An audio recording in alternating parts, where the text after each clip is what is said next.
আলু কত করে ছাড়লেন আজকে? 65-66 কেন? এটা তো অনেক বেশি। আপনি কি চেক করবেন আপনার ইয়েটা?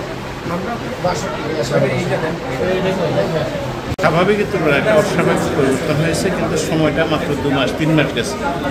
এটার কিছু কিছু সিমটম আপনারাও জানেন আমার মনে হয়, আর যেটা ধরা যাচ্ছে না এর একটা অংশ হচ্ছে পলিসিগত বিষয়। যেমন ধরেন যে আমরা আলুর বাজার পার্টিকুলারলি আপনারা যেটা দেখছেন এটা নিয়ন্ত্রণ আসছে না। তো সেটাতে আমরা দেখেছি যে বিভিন্ন কোল্ড স্টোরেজে যে আলুগুলো আছে, বিশেষ করে কয়েকটা ডিস্ট্রিক্টে, রংপুর, বগুড়া, মুন্সিগঞ্জ, রাজশাহী, পাবনা এই ধরনের ডিস্ট্রিক্টে, সেখানে এই বিষয়টা নিয়ে আমি সর্বোচ্চ পর্যায়েও একটা মিটিংয়ে কথাটা উত্তোলন করেছিলাম। সেখানে আমরা কৃষি বিভাগ থেকে সচিব মহোদয় যে পয়েন্টটা উত্থাপন করলেন এটাও কম গুরুত্বপূর্ণ নয়। বললেন যে এই মুহূর্তে কিছুদিন পরেই আলু লাগানোর সিজন, সেক্ষেত্রে কোল্ড স্টোরগুলোতে র্যান্ডম আলু বের করলে হয়তো বীজ আলু বেরিয়ে যেতে পারে। তখন আমার জবাব ছিল নিশ্চয়ই বীজ আলু সাধারণ খাবার আলুর সাথে মিশ্রিত নয়, আলাদা আছে।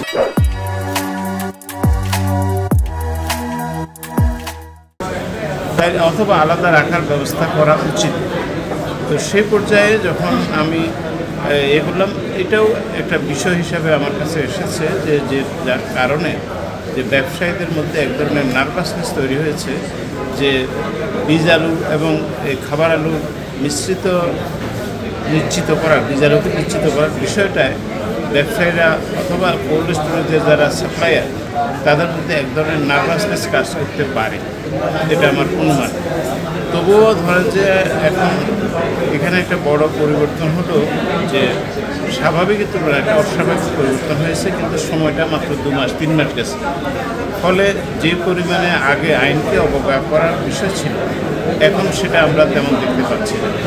তবুও সুপ্তভাবে একটা অংশ যারা কোল্ড স্টোরেজে রেখে লাভ করতে চায়, যারা সাপ্লাই দিতে চায়, তাদের মধ্যে আইনকে পুরোপুরি মান্য করা, সেখানেও একটা মনে হয় যে কোপারেশনের কোথাও ঘাটতি আছে বলে প্রাইমারিলি আমার মনে হয়েছে। আমি তথ্য পাইনি, তথ্য পাবো, এবং এই ক্ষেত্রে আশ্বাস দিতে পারি অতটুকু যে আগামী বছর we will try and impose একটা নির্দিষ্ট নিয়ম যেটা সবার কাছে উন্মুক্ত থাকবে।